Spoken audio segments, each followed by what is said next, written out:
Thanks for coming, everybody. So this will be the last week that we cover a chapter of Barbara Brown Taylor's An Altar of the World. And Alan had thought that he and Kai and I, we tried to pick out 4 or 5 of what could be the most interesting chapters to talk about. Now, the chapter today, where are we? Chapter 5 in her book is called The Practice of Getting Lost. And the subtitle of this chapter is Wilderness. And so in her, what we're used to, if anybody's read any of her work, she is a powerful storyteller. And the anecdotes she starts mostly from her own life, which is a great way for anybody to tell stories that other people might relate to. Getting lost, physically getting lost. And there's other ways of getting lost. You can maybe feel, you know where you are, your feet are on the ground and everything, but just something doesn't feel right in my life. So I'm mentally or emotionally, yes, spiritually lost somehow. And so she takes a lot of different, the power of metaphor, of course, for this. Let me just tell you here a couple of things that she starts off. Basically, the theme is it's good to get lost.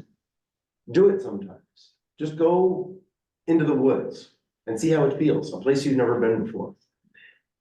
You've got nothing else to rely on except yourself, basically.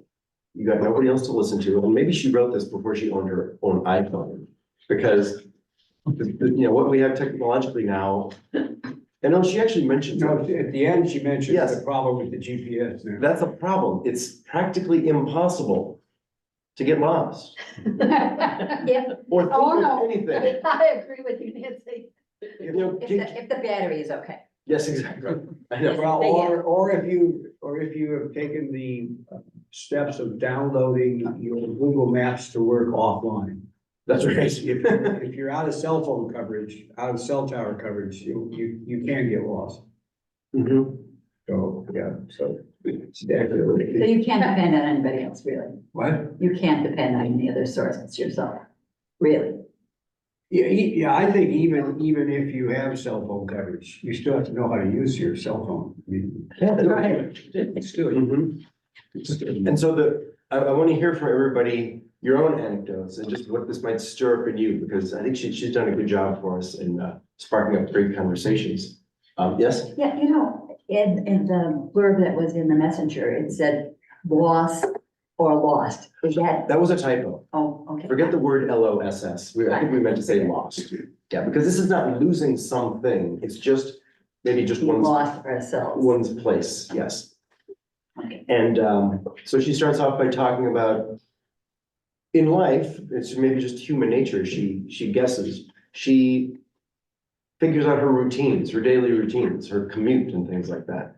And once that's down, you don't have to think about it, because it's just in the back of your mind. This is what I'm trained to do. And we humans like that. It makes life easier, right? To have a schedule, a routine. So you don't have to, really overthink or rethink the things that you do over and over.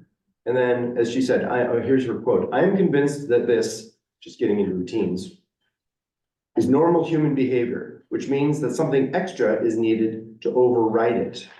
Override your routine, get yourself lost. Why override it? Because she's talking about a cow path. Once you leave the cow path, the unpredictable territory is full of life, meaning you can actually learn something new about yourself. True, you cannot always see where you are putting your feet, but this means you can no longer afford to stay unconscious. So to her, just telling yourself, making yourself get lost, as it were, means you got to regain consciousness on a deeper level and think, okay, where was I to begin with? Maybe I can find a new way of getting there, my own path, as it were. So I hope this resonates, at least as a start. Does that mean anything to you guys about maybe physically or in another way? Tremendously. Putting yourself in a wilderness just so you can maybe rewire things, and start thinking about things in a different way. Oh, absolutely. How so, JS? Well, I lost my ability to be happy and found joy back in 2003, 2004. And I spent over a decade finding it again. And one of the things I found trying to search for things that were fun was this thing called dollar bill origami, where you fold American currency into all matter of different shapes. And I learned how to do that. And at first I gave my money origami shapes to my family as gifts. But in the space of about 2 or 3 years, my money origami ended up in Europe, in North America, all 3 major countries in North America, in at least 3 countries in Asia, and in South America, all because I was lost and was looking for a way to get back to happiness and joy. And just that simple activity brought delight and happiness to hundreds of people all over the world. That's a great story. Thank you. Yes. But did the bank just accept the origami pattern?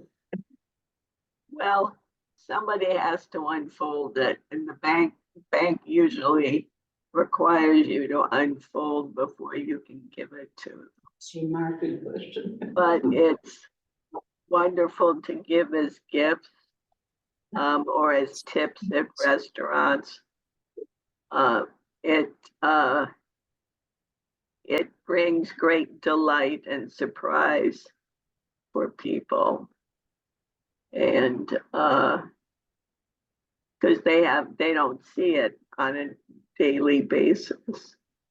No. Certainly. So you completely changed the way to look at such an everyday boring object, and all of a sudden it was worth much more than $1. That's great.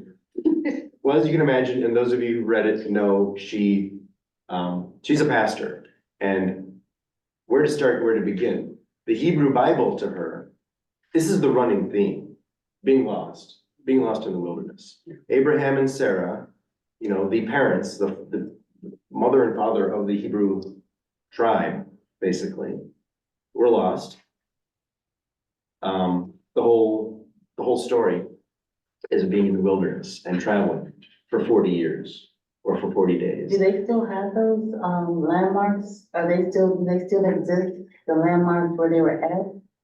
Do Oh. people still travel to them? That's a great question. I've never been to the Holy Land. I've never been to Egypt. Is it Holy Land or is it another part of it? Well, if we're talking about where the stories of Abraham and Sarah. Yeah, where they were. They started in Ur. It started They started in Ur. in Ur. Municipalities. She mentions that, yes. Yeah, I learned Is a lot. Earth still alive? Is it still? Near the Tigris and Euphrates. We'd have to ask someone who's a professional at these things, or a historian. Yes, I've never been. But she also mentions Elijah. There was another great getting lost story there for him. And all throughout the Hebrew Bible, basically. And then, of course, Jesus was told to get lost. You're gonna go to the wilderness for 40 days. And what did he do? Refound himself. From what I was told, from what I remember reading, I guess. Does this strike any chords? He was out there alone in the forest. Why? God tempted him. He ran into Satan. And he was really tempted. Am I just gonna be another human being, or is there something bigger here for me? So after 40 days, I guess he was kind of a different person after that. And then let's see, what other, I never thought about that as being something that is a continuous theme in the Bible. is this business of getting lost and then finding your way. Mhm. It's a recurring thing. What I thought was interesting was her use of biblical passages without referring to them as being religious. Mhm, These are stories of our past, mhm. you know, that are there for us to learn from. And not necessarily having anything to do with religion, the way she tells them. These are just stories about people That's right. getting lost. Yes, I know, get lost in the parking I lot. thought it was really fascinating, able to do that without getting preachy. Right, right. There's also the idea when, if you have experienced getting lost, which I'm sure we all have. I personally have been lost, and my son was lost in Guatemala while his aides were his little buddy Guatemalan kids laughing behind his back because they knew the way out. Right. Well, what you gain from that, this idea of strength. When I was very young, I was lost skiing up in near, and I knew which direction Lake Superior was, and that got me out. And ever since then, I am stronger. We develop confidence, right? That's right, that's what I'm saying. Very If you internal get something out of it, Resources, right? yeah, Self-reliance. But I, yeah, I think though, or something. there are like crossroads in your life when you might be lost, like when you graduate from high school, most people. Mhm. And what are they gonna do for the rest of their lives? Or, when they retire from a job, what are they gonna do with their lives? Or when they lose a spouse? Those are critical periods of being Mhm. lost in our lives, I think. And we have to, actually, as you go through life, I think you have to sort of rediscover and redirect yourself as to what you need to do, what you for yourself and for other people. And I think that's critical. Take those risks. Well, the risks are, yes, that's true. That's kind of an underlying theme here, I think, is risk. Well put. And nice point. It's not just the Old Testament and the New Testament, but she quotes from other faith traditions as well, as she does in a lot of other things. That would be a fun club to have in a church, a get lost club. When you sign up. Just lost. We're just That's all good. going into the weeds. Yeah, my partner got lost once. He was on the train going to a Muddy Waters concert, Cool. which was way down past 63rd Street or something. And he was in a white suit. And they got off the train and somebody took his arm and said, "Where are you going, buddy?" He said, "I'm going to the Muddy Waters and let me escort you." You're not a South Sider, are you? Let me help you. She mentioned the same experience she had she was walking in a bad part of the Bronx. The Mhm. bus driver stops to get in. You're right, you better get in right You better now. get in Yeah, now right. while you can. That's right. So an innate way for people to connect, obviously, and to help others. I was thinking about, I don't know if anybody ever read, Steinbeck's Travels with Charlie. Yes. Mhm. What marvelous, I mean, that's a really a marvelous, thing that he did. He just took off with his van and his dog and traveled all around the United States and with no plan whatsoever. Amen. That's something I was guessing that somebody or more than one of us were gonna bring up as far as American culture, the road novel, how about Kerouac or something like that. Kerouac got another one, yeah. And I was gonna, I don't know if I'll be able to surprise you, probably guess it, but as an epilogue, I was gonna pull up, one of the most well-read American poems. It'll only take us 5 minutes or less. But back to here, I mean, again, here we go, again, the first 5 books of the Hebrew Bible. Many variations, many different things that those, the Pentateuch will cover, except the basic gist of it, she says, the whole first 5 books, quote, "You shall love the stranger, for you were strangers in the land of Egypt." So again, it's getting lost. You're apt to not just have an inward, Zen kind of experience, but you're gonna make connections and build community that way. She starts off by quoting Rumi, the ancient mystic Islamic poet. And this is poetry too, because how much meaning can Rumi put in just so few words, saying, "Why, when God's world is so big, did you fall asleep in a prison of all places?" Don't stay here, get out there, get uncomfortable, go find something else. You think about people who never take risks and stay in the same town and the same environment all of their lives and never pursue anything else other than what they know, and how much of a prison that creates in terms of their overall life. And if they're religious with that pattern, how self-satisfied they are with this nothing world. Right. That's right. And I'm sorry, Sometimes. yes? The line from, Andy Main, the, book that Patrick Dennis wrote about his fictional aunt. Life is a smorgasbord and most poor bastards are starving. Very But on a bigger level, I think it raises two things for me. When you're lost, the question becomes, what's the invitation? Anytime you're unsettled or things aren't going your way or you're lost, what's the invitation? And trusting in yourself and in the people that you meet or the signs that you get, that there is that invitation and it's yours for the taking by being open to it and inviting it in. That ties into what I was going to say. Yes. In 61, I was offered a scholarship by the Lutheran Church in America to go on for a doctorate in psychology, since I was teaching psychology in parish ed at Midland College in Nebraska. And my counseling professor at U of Denver, where I got the master's, strongly recommended Stanford, the Harvard of the West. Why not?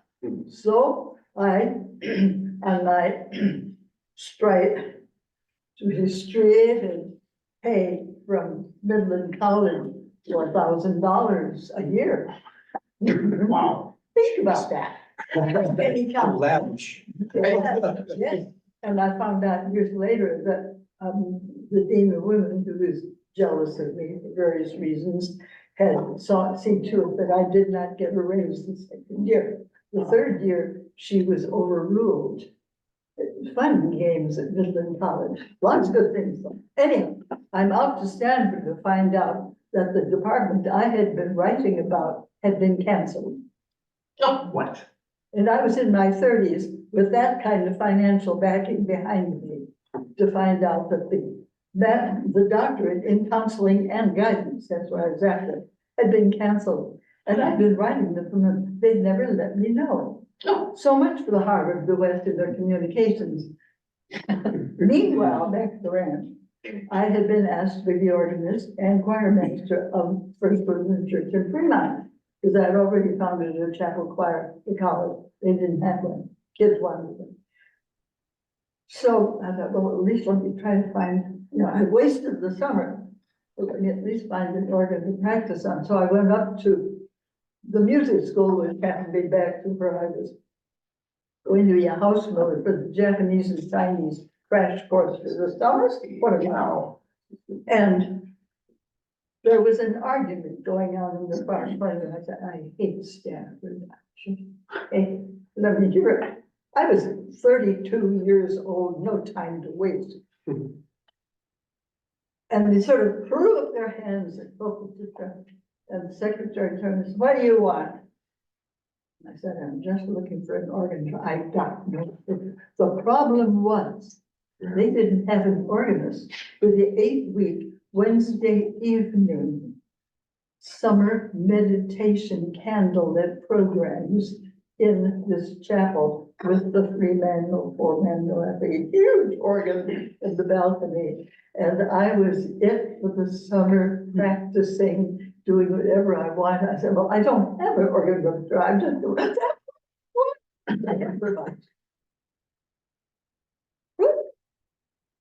So for the summer, I had that massive organ to practice and play meditation to candlelight every Wednesday evening. Wow. and talked to the music person we had at Trinity when I done Midland Conference and came back. And with my background in history, BA, I did not have a music BA degree. There was one school in the country that would work out, I found out by snooping about, and that was Union Seminary. Long story short, oh, you want to go into music, as I said to the headquarters that fall. Oh, well, for the music scholarship, you see so. They didn't blink an eye, they just wanted to give the doctorate help or master's help. So my second master's is again, Viva Lutheran Church plus a scholarship from Union. And here I am being a musician ever since, by degree. But talk about the weirdest stepping stone and but it was quick. I mean, I had no degree thing at Stanford. Suddenly in one afternoon, a door opened. And the thing that started my thinking about this was in my mind, I haven't thought about this for years. That fall, years later, when I was at Union, I took off for an afternoon up to the Palisades. You cross the bridge north and you cross over and you're up there and this beautiful view looking south down the Hudson. And I'm sitting there, and for years, I've been writing word pictures as I traveled from coast to coast. And I wrote one, "The bridges sing to me." I can't remember a whole lot of the other part, but I put my thoughts down and sort of telescoped. And then, but the last line was, "I have found you, my life. Hello." Wow. And I've been in music ever since. But that was about a month after I got to Union, I realized that I was going to make it. And Melissa, thank you for letting us travel with you through your journey. One spot of the wilderness. We didn't realize everything. Yeah, That's what she's talking about. That's what Yeah. exactly the author is music is my saying. third career, but I've been, in it all the time. So you've And been- that's why I had the guts to do it. By the time I listed everything, when I came back from having gotten that Paisley Gordon job, I sat down and listed everything I'd ever done in my life, music, I'll throw in music. It was twice as long avocationally as anything I'd done either at Marshall Field's decorating or full-time church work. There you go. Visualize. Yeah, exactly what she's Sum talking it about. up. So to prepare yourself, to train yourself on how to get lost, because who knows when life is going to, the winds, the storms of life are gonna put us somewhere we never expected to be. And she talks about her own life of like serious illnesses that of course she didn't expect, Think of what a it divorce, is like. she had to restart her life. Yeah. And so people who know From way how to back. get lost I can. mean, I was put keep on their a feet chair on at the age 4, it's the same. Mhm. Yeah. Does anybody else have anything? Well, when I retired, from working in the school system, I was retired for about 5 years. And I was really frustrated and eventually I thought, I don't want to go back into what I was doing. I wanted to do something somewhat different, but I had all this information, all this stuff in my head. I thought, what am I going to do with it? And I talked to a woman that I had mentored. And she was at the Chicago school and I said, oh, maybe we could start a Chicago program there. And I could teach school psychologists. I could do something funny. And that never happened. And anyway, one day I had a call from a lawyer wanting me to do some pro bono work with him. And, I called her and I said, did you, I don't know, understand about this fellow called me. What do you think about this? And she said, I think you should do it. I was scared to death. And he asked me to be really an expert witness defending these kids mostly kids in the Chicago public school system, moved a child on the south side of Chicago. And go into this situation where it was being adjudicated by due process. It was a due process hearing. And I did not know what I was doing at all, but I found out I knew more than the lawyer did. Hmm. And I went into this case I was shaking in my boots and I was testify. And I thought, gotta get out of here. So I said, excuse me, I have to go to the bathroom. And I went out, got a drink and kind of gathered myself and went in, did the testimony. I nailed it and I won the case. And that prompted a whole new series it created a whole new career for me. And I spent about 7 to 10 years doing advocacy with many, many law firms in the Chicago area, doing advocacy work. Wonderful. You know, It just happened in my life, through my life. what struck me about what you just said was that you did something during this period of anxiety. You went and you marshaled your resources, you took a break. I did. Right. So what struck me is she also mentioned that like 3 things you should do when you become lost. I can't remember, do you remember where that was? 'Cause Yeah, I short wanted chapter. to bring that because I'll find them. one of the wonderful things about this is there are 3 things you can do when you get lost that reduce your anxiety. And you did. Kind of get your bearings, You right? got your bearings, right? You refocused. She mentioned 3 things somewhere. I can't remember where there was. Yeah, I remember. When it was. I'm looking them up. Don't panic and On page While you 83. look them up, 83? I was Of struck course, with there's that the last- your mind was filled with something, but your mind was filled and you were lost and you said, excuse me, I'm going to the bathroom. My mind was lost after a divorce, but my mind wasn't filled with anything. I couldn't even listen to music and I lost 10 years in that position. So I'm very interested in what you find in this book. Mm-hmm. What was I missing? Andy? To add on to what JS has said about invitation, thinking about that invitation. Right. I worked in retail bank operation for a long time, and I thought that was my world. And later on life, I got an opportunity to get certified as a project manager. And project management is cross the span, and but you could do anything, but you have to have an insight of what you're doing. And I just got hired by another bank to be a project manager for IT, which is their technology. All I knew is retail operation, not a technical. But then I went in there and I said it was an opportunity for me. Yeah, So I made it that what I will fake it till I make it. yeah. And whilst I did that, I've now jumped over into cybersecurity, which is now the big thing now. Of course. So I'm getting in a few weeks to certify to be cybersecurity manager.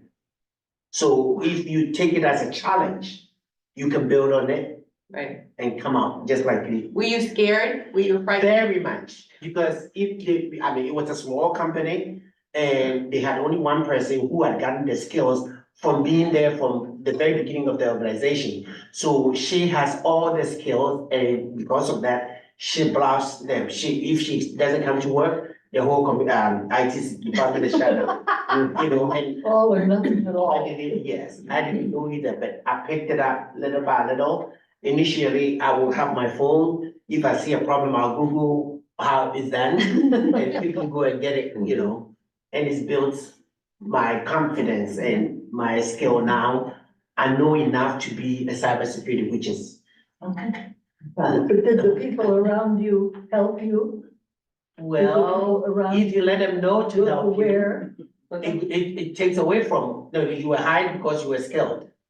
So if you let them know that you don't know, they will know that they hired the wrong one and they'll quickly get rid of Oh, so then you were on a tricky balance. you. Right. What bank you work for? Credit is a credit union, United. Oh, you were nice to work there. Credit unions are fine. Well, that being said, gather yourself, don't panic, calm down, decide where you're going. So we only have 25 minutes. What are two or Yeah. three? Where what? Yeah. I said, we only have 25 minutes more. What are the second and third steps after don't panic? Page 83. Because I have not read the chapter. You marshal your resources. Another That was one, that I recall. Yeah, I think you have I to, keep saying page 83. Is it there? Well, this strikes me. Of course, for this last to be true, you have to be willing to recognize God in your neighbor. Once when I took the wrong train to the New York Botanic Gardens and ended up walking through a pretty scary neighborhood in the Bronx, a bus driver stopped and opened his doors just for me. No, that's. well, I think you have to marshal your resources. And I think you have to face the fear. Yeah. But And I think also you have to, at least what I realized is, I thought that lawyer that was hiring me, I thought he knew more than I did, and that scared me. I mean, that really, I felt like it underpinned me, but I realized in the process that he was new too. And really what we were talking about, I knew more than he did. And so I think we can't be fearful of somebody else having more knowledge, like you did, Andrew. More knowledge, really realizing that we have that knowledge within us. We have our own skill set and we can bring our own skill set to the situation. And actually, one of the things that happened to me, that woman the due process hearing officer that heard me testify and that I won the case with, I had her in another case that I had, and I had the lawyer on the other side throw an absolute fit. And that hearing officer defended me and said, you will not treat her that way. Oh, wow. That was lucky. Which was very powerful. So I think it's developing, having confidence in your own ability and not letting that fear get in the way of that. Don't you think? That's true, that is true. But It even, is the fear there, I think, it's mostly fear and, once you can just even say that, it's liberating. I think, Right. what's your name? The one that's doing the, facilitating? Why don't we have a Greg. pictogram of, all the different landmarks, historical landmarks? Yes, Solomon Island, all the ones where they travel, where people travel, and we can see some of the things because they have a blessing on their life. Some of those places are still there. And I don't know what, if they get the tourism, they have favor. They have all those little landmarks, and I don't know, who's hiding them and who they hiding it from. But I was wondering if we can get like some pictures and see some of the things, since we can't go there, but we can look at it from here, from the projection. that's a good That would be idea. nice. Yeah, you're We right. can get some pictures. I have a question. Do we think, Andrew, do you think that God was guiding you through that process? Lois, do you think God was guiding you through that process? well, I used to hope, sorry. I prayed that I'm able to get through. So my faith was guiding me. And I applied that I needed to learn. Because anywhere I go, my senses, whatever I acquire stays with me. Right. And it will help me go out to the next person and sell myself better there. So that's what I've always had in me. You can treat me as badly as you want, but I will be there learning what I need to learn. And where does that come from? I guess, Question. yeah, I guess. A lot of your parents. Somebody, That somebody strengthened you. in that the is- that is First another 7 thing. to 10 years, that's so important. That is so true. Somebody that gives. That is so true. And I have always wanted to get somewhere. And to get wherever you want to go, you have to go through a rough time. Somebody will you come across somebody and just hate you for no reason. But if you know where you are heading, you just get there. Stay on your track. Yes, Stay on that stay on your track. You don't let any distractions come your way, take you back or your course. You were brilliant. Thank And you. you went, I'm so glad you're not missing. Did the Chicago public school system end up paying a lot of money to all these cases, through all these cases? I'm sorry, what? Did the Chicago public school system end up paying, money in all these cases to those, I never lost a case. that's, And we got all kinds of kids placed in really good programs that they were not getting it. I mean, their needs were not being met at all. We got them into all kinds of Hyde Park Day and Cove School and psychiatric placements and all kinds of things. but also extremely costly for the Chicago public school system. It was what? I said extremely costly for the Chicago It public school was, system. and John always said, I would come home and talk about the case, and he said that the Chicago Public Schools is more willing to pay for lawyers than they are to pay for the education. They spend a lot of money on education. Whoa, Lawyers. there's a statement, and that's what's going on right now, there's this problem with the schools, as you hear in the news. And, I can't quite put my finger on what's the crisis, but, there's opposition to something that would be good for the schools again. And Jonathan Cozy, I read in the New York money Times, going the wrong way, in other words. they're still going the wrong way. Jonathan Cozy spent his whole life talking about, public schools and the disadvantage and how they suffer in the public school systems. And he started out, he came from a wealthy family. He started out teaching in, I want to say the Bronx, and he was teaching something and they fired him. They dismissed him because whatever he was teaching, they didn't agree with. And anyway, he really, and he was working with disadvantaged kids at that point in time. And he started writing, and he's written his whole career about, the poor, the lack of attention we pay to the disadvantage in the school system, what we don't put into the school system, how those kids suffer. And, it's just written his last book at 87. His last book, and he said basically things have not changed. We've had all these programs, it really hasn't made a difference. But where we are here now in our discussion on being lost, Yes. the first step is don't panic, relax. Look forward at this, look at the situation. Calm yourself. Put yourself first, gather your resources, and what's the next step? That's like Go saying, forward. don't do drugs. Take risks. There you go. Oh, I would no, say- no, I would not all say- of us are drug addicts. I would say be Not all of open, us are. open to opportunities and take a risk. Be realistic about what Did you find the, don't be so humble about yourself that you overlook the capacity That's right, you do have. right. And There you that's go. one of the things I had to fight. Yes.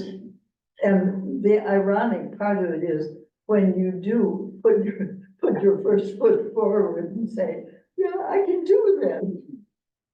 I was not intending to get a seminary degree, Yes. but the only school in the country, as I moved around, that would accept me as a master's degree in music without a BA in music was Union Seminary, School of Sacred Music.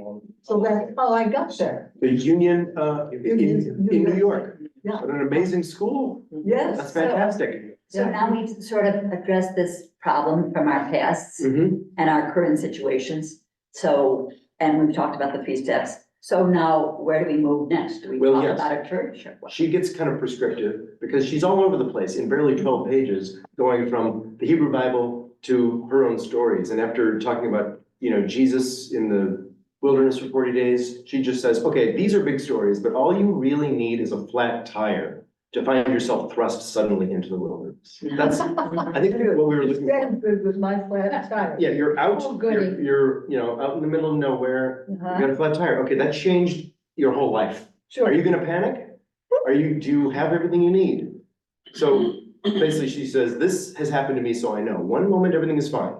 You're on your way home from Atlanta after a satisfying day in town. The stars are out. Thistle and Shamrock is on the radio. Then you hear an increasingly loud noise coming from the direction of your right front fender while your car begins to list seriously in that same direction. By the time you wrestle the car to the shoulder of the highway, you have a flat tire. So what do? You're on your own. Maybe you've dealt with that problem before. maybe you haven't, maybe you got AAA, maybe you don't. Maybe you've got, a spare donut in your trunk and you know how to fix a flat tire, or maybe you're just gonna be sitting there for a long time in the dark.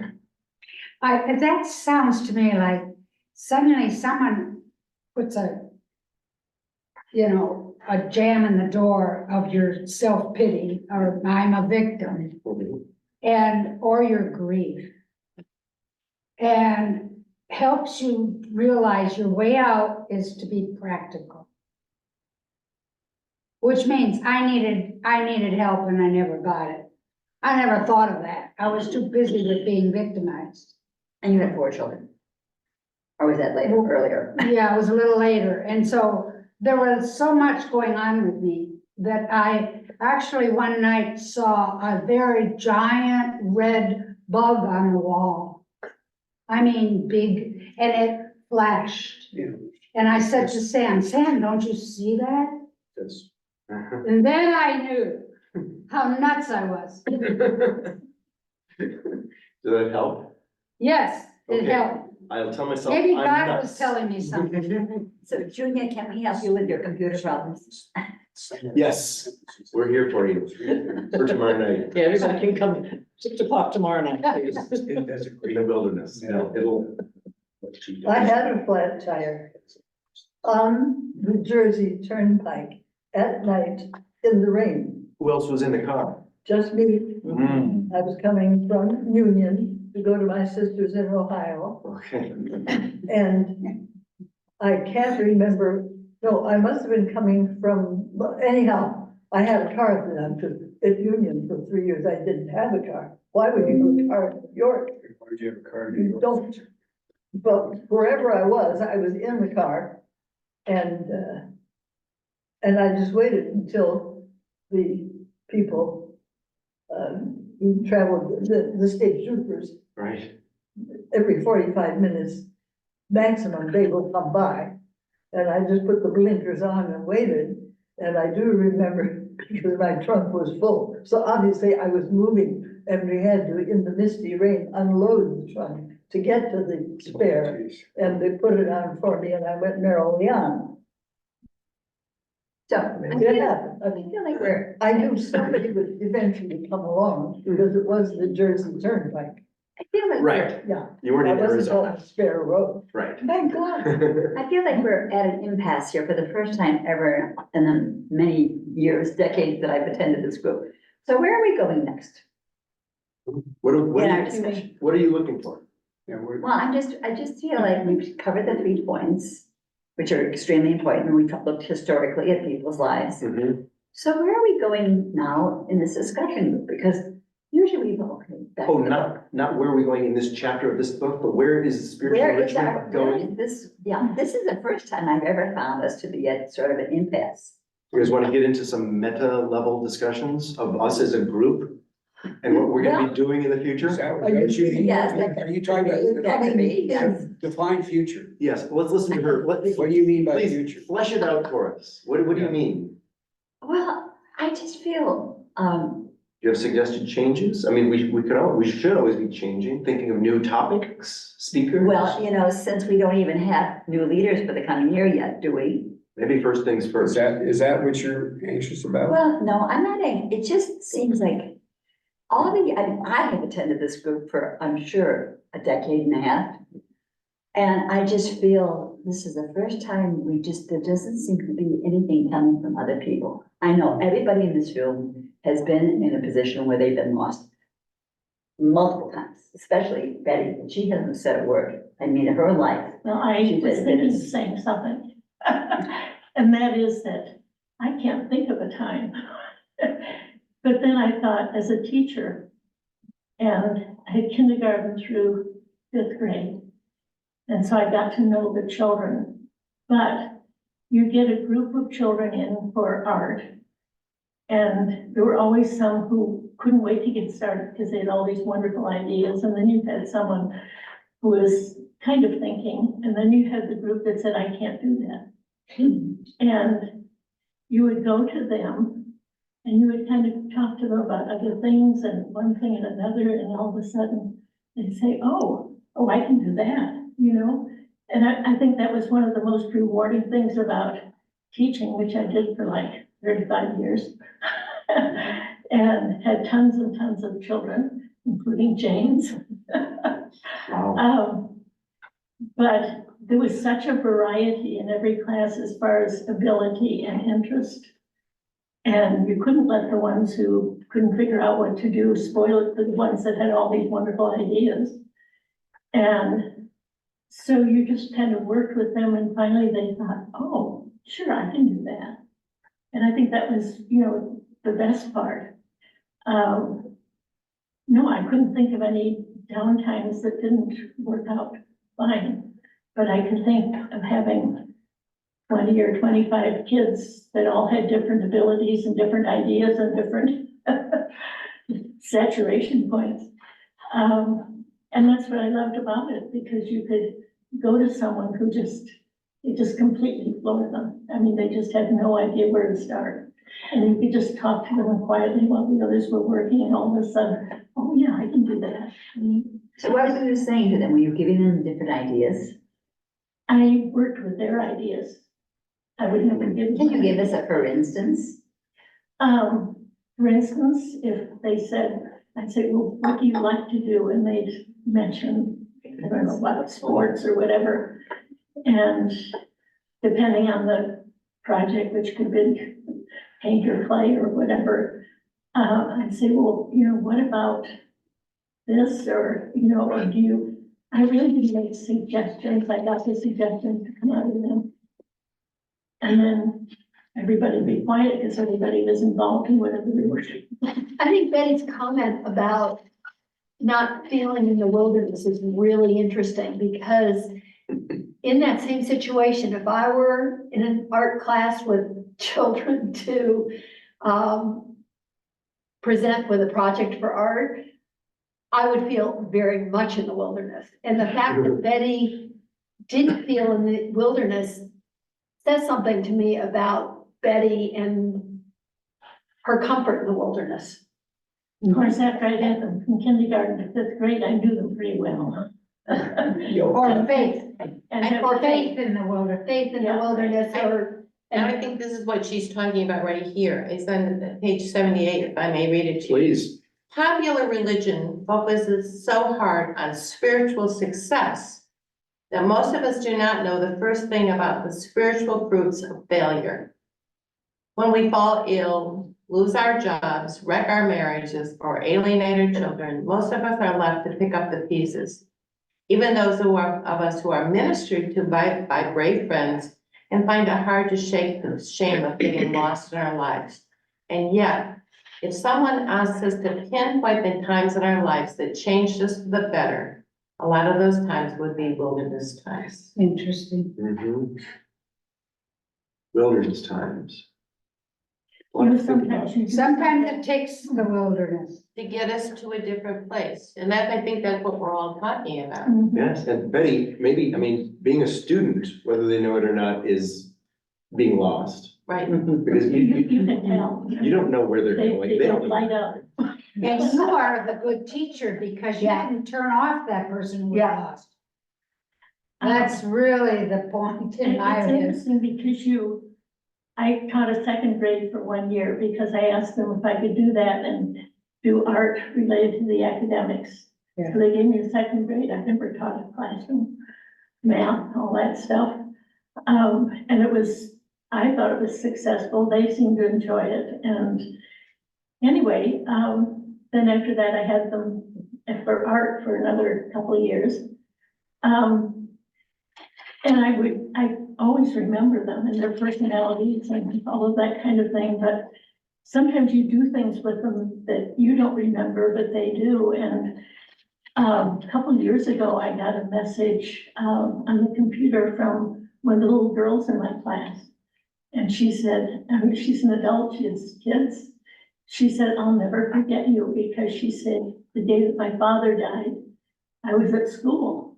She said, I went to school. And she said, I assumed that because you were always there when I came to school, and you were always there when I left, that you lived there. And this was a second grader. And she said, So she said, I thought I could stay overnight with you at school and not go home. And I do remember that she held onto my skirt the whole day. But I never realized that it made that much impact. And she said, I'll never forget it. Betty, And so you do these things and you don't know what the result will be. it felt like home to her. Yes. Wow. I know. I brought these for the children's church, some little bags and, I don't know what we're gonna see yet. I hope Shelley is here or Judy and they'll put something in their basket. I don't know. Yeah. Thank you. There's a shopping cart, but there should be a shopping cart by the Well, it's fellowship. for, children's church. And you can put it in there. Okay. Great. That's really nice of you. Can I put the school supplies? You have a form to read that. It's 9:39. Yes, do you mind? It struck me. Tell me if this, if you read this before. I think you might have all been assigned this at some point in life. But in 1915, this poet was 40 years old and thinking about, what have I done? Where am I going? I've got some decisions to make about my life. And I like it because, like all good poems, and it's a short poem, packing an incredible amount of meaning in the minimum amount of words. And it goes a little something like this. Who wrote this again? Robert Frost. Oh. Okay, the road not taken, right? Oh. We've heard this. So we Oh, don't. my God. Thank you. Really quickly, two roads diverged into Yellowwood, and sorry, I could not travel both and be one traveler. Long I stood and looked down one as far as I could to where it bent in the undergrowth. Then took the other as just as fair and having perhaps the better claim because it was grassy and wanted wear. Though as for that, the passing there had warned them really about the same. And both that morning equally lay in leaves no step had trodden black. Oh, I kept the first for another day. Yet knowing how way leads on to way, I doubted if I should ever come back. I shall be telling this with a sigh somewhere ages and ages hence. Two roads diverged in the wood and I took the one less traveled by. And that has made all the difference. Wow, yeah. That's So- good. Everyone is, I was told, I think it was in high school, look, we're such individuals, we're Americans, we're thrifty, we can handle ourselves. We can be nonconformists, not it? But then I learned there's a lot of other ways of reading about this, that maybe, because, okay, so that has made all the difference, but did it really make all the difference? He said he should be telling this with a sigh, at 40 years old, maybe when I'm a senior citizen, I'll try to convince myself that I made the right decision. But I was sorry to begin with. There were two roads to take in life, and I'm only one traveler. So, sigh. So what do you guys think? But you can take one road, I think you're on that road, and then you can take another veer off from that road. And another veer off from that road. Yeah, that's not the only Y in the road that you come to. What'd That's you right. say, Joe? I didn't- It's not the only one. There, Right. there are lots of them along the way. I think that the poem says something like, there are many paths, and I wonder what would it be like if I went that way? You say when you're 80. I just think it's human nature, but no, I don't know. No, it's not. It's not human nature. But I There's think, something more going on here. I think the Yogi Berra really said it more simply. Please, When you come to a fork in the road, take it. take it. Yes. Thank you. Which is, make a decision. Yeah. Thank you. Because that's really the important. The philosophy of Yogi Berra, Lois Eve? If you didn't, you don't go anywhere, and boy, you Yes. get stuck.